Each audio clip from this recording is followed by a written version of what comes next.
Today on CityCast Philly, it's the Friday News Roundup. We're talking about what's on City Council's fall agenda, and the Philadelphia Eagles kick off their season on Sunday. Are the Birds ready? It's Friday, September 8th. I'm Trenae Nuri, and here's what Philly's talking about.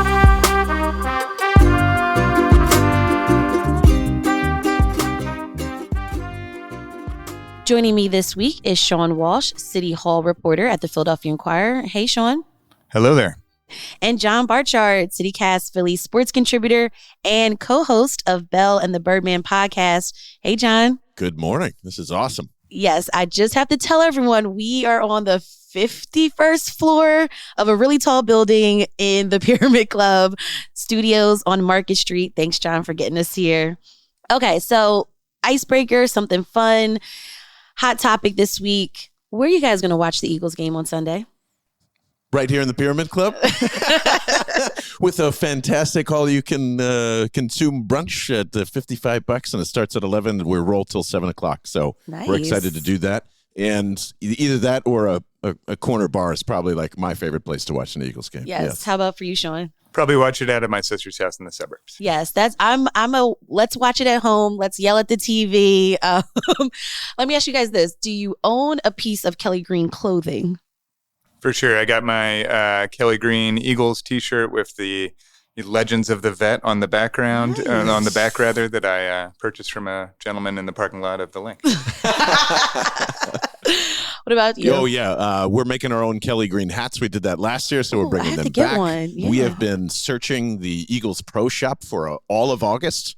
And let me tell you, there is no Kelsey or Hertz jerseys to be found in there. So I guess Fanatics was not lying about being out. But yes, it is Kelly Green for sure this year. Yes. We've been waiting 30 years. Yes. I have a Kelly Green hoodie, and it's 90 degrees, and I'm going to wear it. That's all I got. True Eagles fan right there. All right, let's talk about some news topics of the week. Sean, we are just months away from the November general election. Voters will be making their choices for several leadership positions in city government, including a new mayor, city council, and city commissioners, and there's more. Now, big news this week, Democratic Governor Josh Shapiro is endorsing Philadelphia City Council member Kendra Brooks for a second term. And Brooks is with the Working Families Party, which is a third party.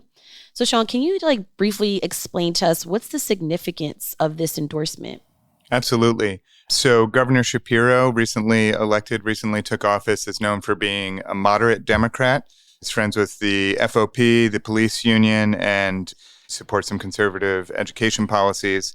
And then Kendra Brooks with the Working Families Party is the polar opposite of that, at least within the Democratic Party, or within the left, rather. She's with the Working Families Party, which sometimes gets involved in Democratic politics, and sometimes, like in the case of Kendra, puts forth their own candidates to run for office. So she's an incumbent. She won a historic election in 2019 as the first person in more than a century to win a seat on city council from a third party. And to get this endorsement from someone like Shapiro, who has a lot of name ID and who is from a different part of the political spectrum than her, can be really important. Yeah. Which city council races are you keeping your eye on? So there's 3 this fall that look like they're going to be competitive. There's 17 seats on city council. All of them are on the ballot. But because the city is so overwhelmingly Democratic, almost all of them are basically in the bag for the Democrat. So there's 3 that involve Republicans. One is a district council race in Northeast Philadelphia, which is longtime incumbent Brian O'Neill, a Republican, facing a strong challenge from sheet metal workers union leader Gary Messino. And then the other 2 are the at-large seats that are reserved for basically non-Democrats, for people who are not a member of the dominant party. So that's where you have Kendra and her running mate with the Working Families Party, Nicholas O'Rourke, running against 2 Republicans, Drew Murray and Jim Hasher. We will keep our eyes out for those races. Can you just remind us again, what's the difference between a district council seat and an at-large seat? Thanks for asking. Philadelphia has a really complicated system for its city council setup, so it does require reminding. So there are 10 district seats, which basically means they chop the city up into 10 geographic areas, and that's pretty straightforward. You can only vote for your local person. Then there are 7 at-large seats, which are elected citywide, Like we just mentioned, 5 of them almost always go to Democrats, and then 2 of them have to go to members of minority parties, and that's where you get the competitive race. Another big topic in city council is who will be the next city council president. City council president Daryl Clark is not running for re-election. So do we have any names who could potentially be the next president? Absolutely. It's a really interesting council race because there's an enormous amount of turnover in city council, both in the primary and also in the elections that we just talked about, and over the last few election cycles. So there's a lot of new faces. And the names who have been put forward so far are the very few veterans of city council. So you have Kenyatta Johnson, who represents the 2nd district. And that's in South Philly? That's in South Philly and Southwest Philly. Mm-hmm. And then there's Curtis Jones Jr., who represents the 4th district. And that's in West Philly. West Philly and Northwest Philly. Okay. Yeah. So they've been on council a long time, and they are sort of seen as the front runners. Mm-hmm. You also have Mark Squilla, who represents part of South Philly and the River Wards in the 1st district. And there could be a dark horse candidate. You could see one of the younger members, like Catherine Gilmore Richardson or Isaiah Thomas, also getting involved potentially. City council district members also kind of determine what happens, what kind of developments happen in their districts. So for Mark Squilla, for example, that's the Sixers proposal. That's the Reading Viaduct project, which we've talked on the show. Can you tell us a little bit about that importance as well? Sure. So in Philadelphia, city council members follow this tradition. It's sort of like an unwritten rule known as councilmanic prerogative. There's a lot of debate about whether it's good for the city or not. What the district council members will tell you is that they are the people who know their district best. So what ends up happening is that all of the other 16 members will default to the decision of the one district member if it comes to a land use decision in their district. So what ends up happening is that this one member has a lot of control over one development. Right now, Mark Squilla's district happens to include the site where the 76ers want to build a new arena in Center City. So he's sort of the point man for that. Although, because the project is so big, other members will probably weigh in on that one. Okay, for sure. Let's talk about some of the bills that will come before council this fall. Can you tell me what's on the agenda? Sure. The big thing, if it gets introduced by Squilla, will be the Sixers arena approval legislation. There will probably be a package of bills. They need zoning, other types of permissions to be able to build at 10th and Market. They'll have to strike part of Filbert Street, which means just close it to traffic, remove it from the city grid between 10th and 11th. So That's there, big. yeah, I already hate that. Sorry.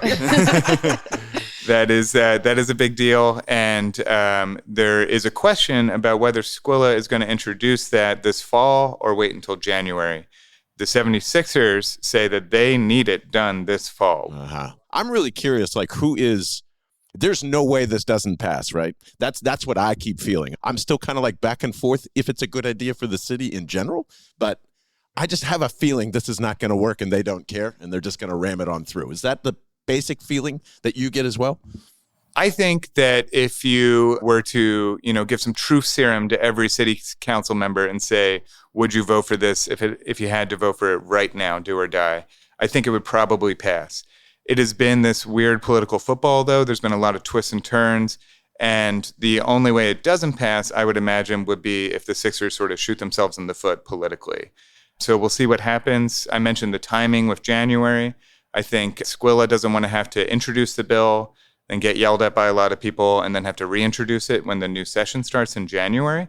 So there is a question of, if they force him to introduce it in the fall and it goes down in flames, will he want to do that all again in January? So there are ways that it could fall apart, but I think you're right that council, by and large, doesn't have a problem with it.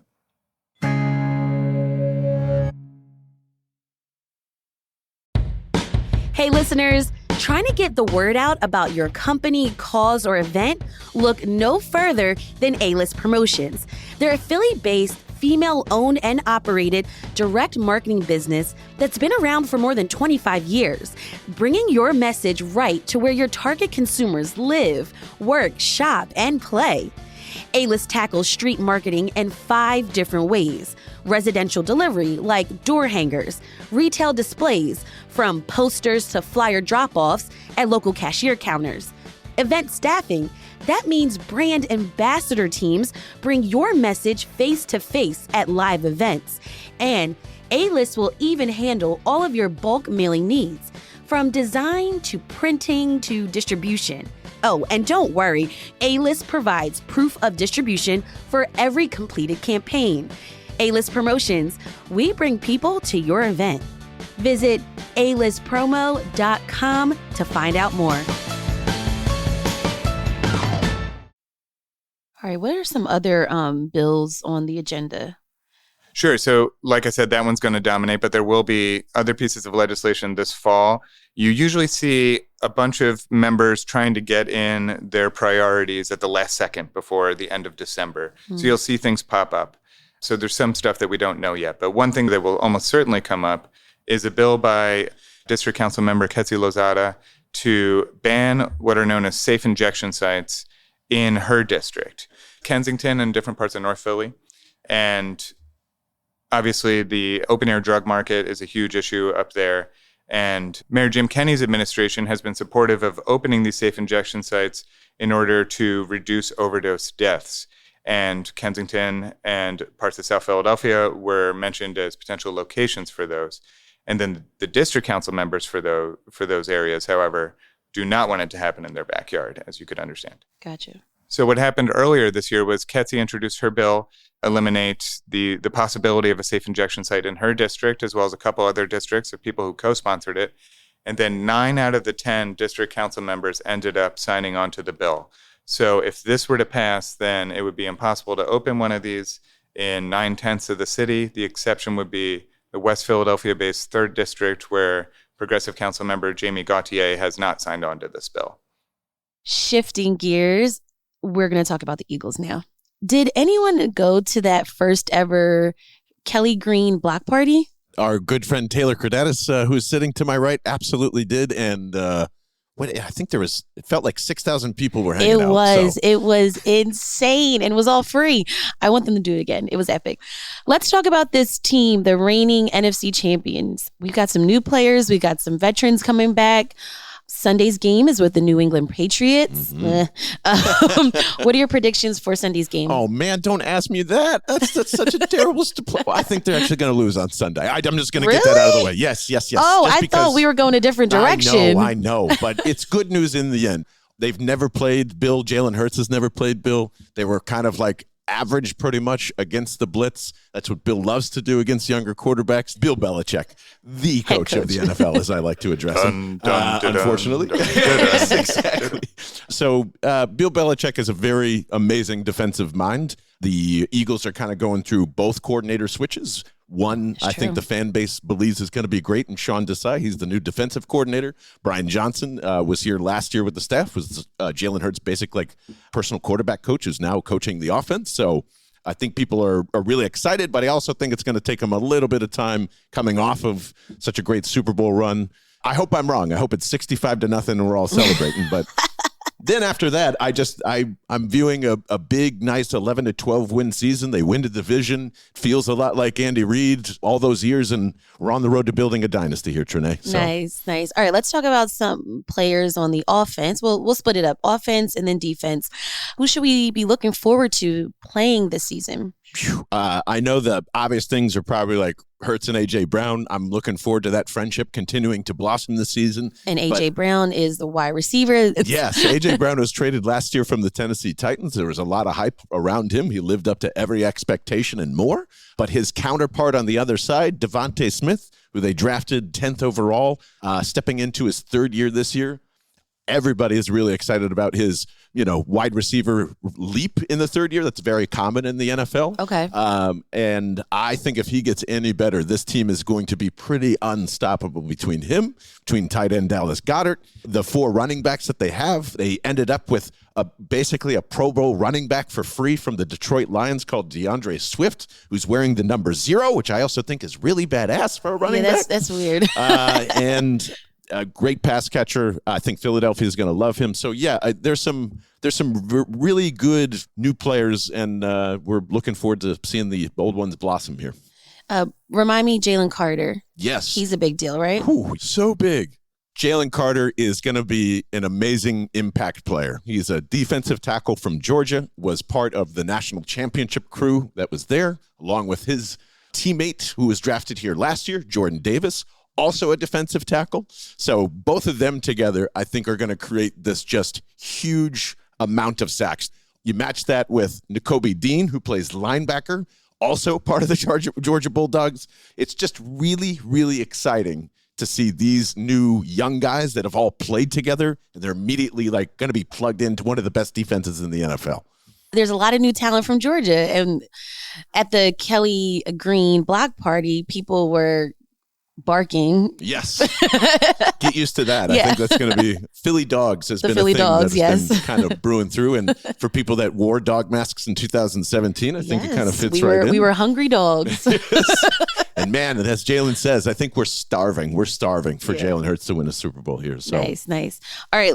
On the other side, defense, there's a lot of new names on the roster. Who should we look forward to playing? Well, besides Jalen Carter, who's probably the big focal point, another Georgia Bulldog teammate, Nolan Smith, is kind of an interesting pick. He was drafted late in the first round, around 30th. He's got tremendous athleticism, just like another defensive end, Hassan Reddick, who came here last year and set the world on fire with how many sacks that he had. It's almost like having a mini version of him. I think Eagles fans are going to have to give him a little time. His technique in terms of like being able to shuck off big guys is going to take some time, but his speed is incredible. So very excited for the defense. I actually think it's going to be more of the superstar this year than the offense, at least by the eyes. But yes, that with Kelly Green match, it's almost like heaven. So, and we still have Kelsey and Graham and Cox and all those guys are coming back too. Absolutely. It's a good mix of veterans. The problem when the Eagles won the Super Bowl in 2017 is everybody was just so old. And you've got an influx of a lot of young talent and young guys that haven't even hit their prime yet. It sounds from what you're saying like you have a lot of confidence in the new guys. Is that normal to have that confidence in the rookies? Nope. And that's all because of the program which they came from. It just kind of wraps right back around to Georgia. And general manager Howie Roseman, who controls all of this stuff and, still is looking for probably some new players. I wouldn't be surprised if he takes the Georgia defensive coordinator at some point and makes him the Philadelphia Eagles defensive coordinator. Interesting. All right. I can't wait for the game on Sunday. Before we head off and enjoy the weekend, I've got to ask you some recommendations on where are your favorite places to grab food when watching a sports game. Sean, I'm going to start with you. Got to go with my neighborhood bar, the New Wave Cafe. That's the go-to, and it's a good one. Oh, I like it. What neighborhood is this? Queen Village. Nice. I'm going to kind of stick in somewhat of the same area and actually go to Hawthorne's Cafe. It's just a great spot, especially if you want to grab a breakfast sandwich beforehand. All of their skillet dishes are perfect. I love it. Nice. Bella Vista area. Yeah. Nice. One thing I love is Food Chasers, which is in Elkins Park. They have the Jalen Special, which is a cheesesteak. And I'm also going to try this other new spot. It's called All Day Hoagies. It's on Girard Avenue in North Philly. Oh, man. One quick honorary shout out. I just remembered Brotherly Grub makes an incredible, Southwestern style cheesesteak brisket cheesesteak that blew my mind. So if you can find them, follow them on Instagram, must try. Nice. All right. That was John Barchard, CityCast Philly sports contributor and co-host of Bell and the Birdmen, and Sean Walsh, City Hall reporter at the Philadelphia Inquirer. Thank you both so much for joining me on CityCast Philly. Thank you, Trenae. Thanks so much.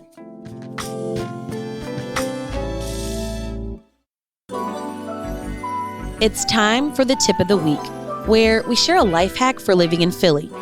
COVID cases are starting to pick up again, so the city is giving out free at-home COVID test kits. You can pick up the test Mondays through Fridays from one of the city health department's resource hubs and various libraries. And the city is giving out tests for community organizations that are having events.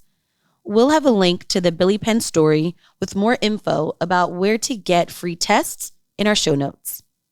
If you have a tip of the week, we'd love to hear from you too.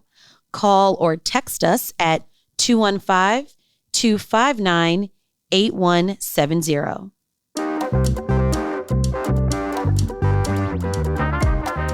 That's all for today here on CityCast Philly. Our lead producer is Laura Benchoff. Our producers are Abby Fritz and Elizabeth Kama.